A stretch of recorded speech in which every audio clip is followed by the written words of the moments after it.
Hello QMM1002 students. In this video, I'm going to discuss the requirements for case study 2, your last case study in statistics. When you first access the case study instructions, you'll be told what all of these files are. So the combined class dataset is one that you'll have to use throughout the case study. My personalized dataset is provided just so you can run the code that's provided in this template. You do not have to use it for any other reason. And all of the instructions are found here in the PDF. So we're going to go into that document and go through all of the instructions together. So this case study is a little bit different because instead of just talking about your own personalized data set, you're going to look at changes to your study time, but also how study time compares to your peers over time. So basically, as time changes, how does study time change? So in order to do that, I have actually created an aggregate data set that includes every single student's data that I've ever taught in QMM1002 for all of their hours studying. That is what is found in the combined data set. So we have all of the dates for every student I've taught the course to, how many hours they recorded studying, and the semester that they recorded the data in. Your data for up to case study 1, so when you submitted case study 1, is included in this data set so far. Please continue collecting personalized data until at least April 8th. Although this data won't be included in the combined aggregate data set, it should be included in your own file because this case study basically has two parts. One where you'll analyze only your own data, and that's why you need to keep collecting personalized data, and the second part where you'll look at the combined class data. The goal of this case study will be to answer these three questions. So you're going to see if there's differences between semesters, if there's differences in if students study more than students at McGill or not, depending on the semester, and then you'll just look at your personalized data by itself in part 3. In order to answer these questions, you're still going to have three main sections in your report: the introduction, the data analysis, and the conclusion. And just like for case study 1, you will use R Markdown again because R Markdown allows you to blend together the report writing with your analysis in R. Unlike case study 1, for this assessment, you need to upload 3 files when you're finished. You must upload the R Markdown file. There were a couple students that uploaded the knitted file for case study 1, so the HTML file. That's not the one I want. I want the actual R code. So the file that looks like this, your R Markdown file, is the first thing you must submit. After that, you need your personalized data set as a CSV. And I also need you to upload this combined data set. This is just required so that your code actually runs. You don't need to change it or modify it in any way. Just copy and paste that into your submission so that I can run your file, run your code. This is due at the very end of the course on April the 18th. This is the end of the semester, so if there's any situation or extenuating circumstance that's impacting your ability to complete the assessment, you do have to contact me before the assessment due date. I will not accept assessments submitted after that due date. So now we're going to get into the requirements section. So the requirements goes into what must be included in the introduction, data analysis, and conclusion. In the introduction, first you need to talk about the two sources of data so that you'll be using your own personalized data set as well as the combined class data. After that, you're going to calculate basic summary statistics for your personalized data and the combined class data set. And you must also repeat the 3 questions from the case study and summarize the methods you're going to use in general.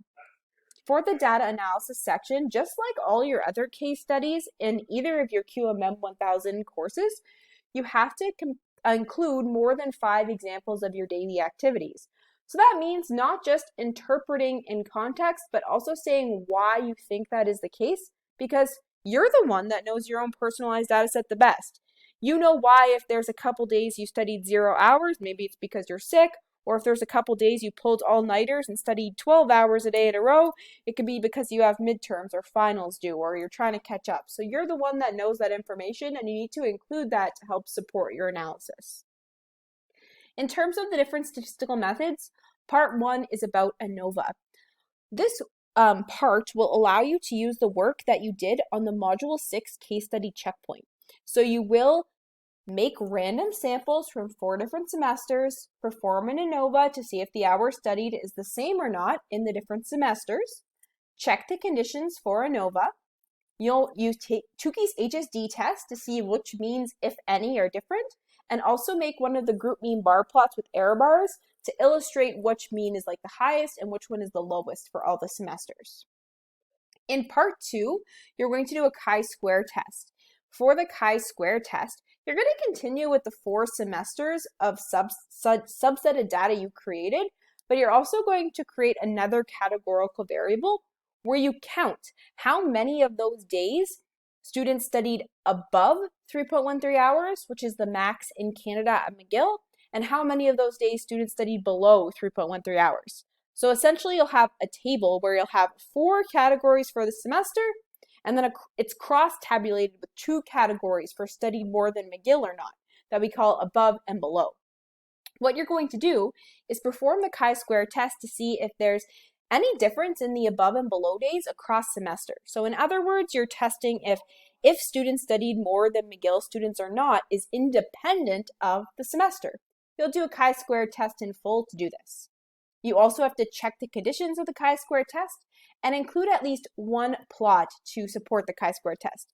This could be a mosaic plot or an association plot. You don't have to include both, just pick one. Finally, in part 3, you'll look at only your personalized data set.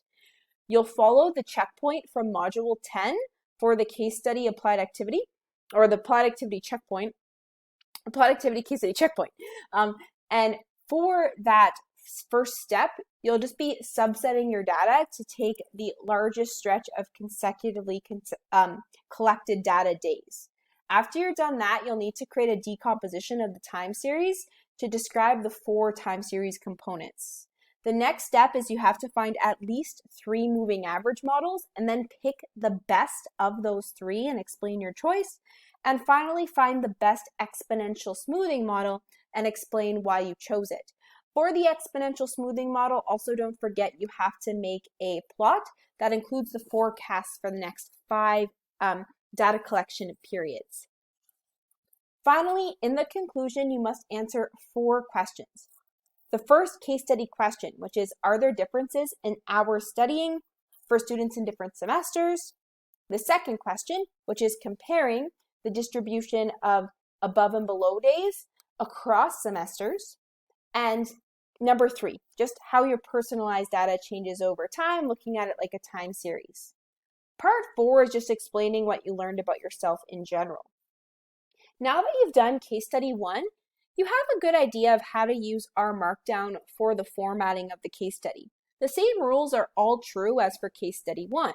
What that means is you should include any plots and tables you create, but you must hide all code segments. So don't show the code you've used to create them, but if there are meaningful tables and charts you have created, those should be shown in your R Markdown output. Also, please do not include steps from the case study assessment. You should be describing why you're doing each step in the analysis to an outside reader rather than just answering questions from the case. This section with timelines helps to show all the due dates related to case study 2. You will have checkpoints that will help you with the analysis for case study 2 on module 6, module 9, and module 10. Those due dates are found here. We'll also have 2 days of class just to work on the case study on April 15th and April 18th, where we won't be learning any other new content. Finally, the whole thing's due on April 18th at 11:59 p.m. You can find the whole marking guide here. It's also found in Moodle. The report section is evaluated in the same way as for the first case study. And then after that, all of the data analysis parts are specific to the types of tests you'll be doing, like time series, chi-square, and ANOVA. Just don't forget you need 3 files this time when you make your final submission. I've also included another template. So this template is very similar to the first one. It has a format applied to it that you would need to install a package for to get the format to work, but you don't have to use the fancy formatting if you don't want to. If you have downloaded both the combined dataset and the personalized data GENA dataset, you can knit the file to see what it looks like. And this file is just a rough breakdown of what the case study should look like. It shows you how you can make tables to describe the variables used in the intro, how you can use tables to calculate the summary statistics necessary, what you have to do in the data analysis section in terms of ANOVA sections, chi-square section, and time series section. This is a template, so of course it does not include all of the code you'll need for the entire assessment, but it does give some really useful hints that were also included on the checkpoints. So for example, on the Module 6 checkpoint, we talked about how to sample 50 values at a time. That hint is again given in this code. For the Module 10 applied activity, we talked about how to sample your longest stretch of consecutively collected data days. That hint can also be found in this code.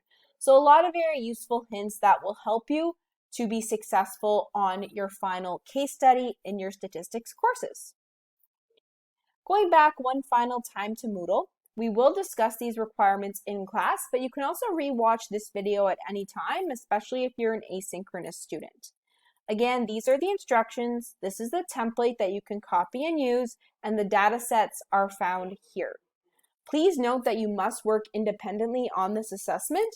Using AI of any kind, like ChatGPT or SpinBots, or even using Grammarly to write sections of the report can be considered academic dishonesty, so please make sure you work independently.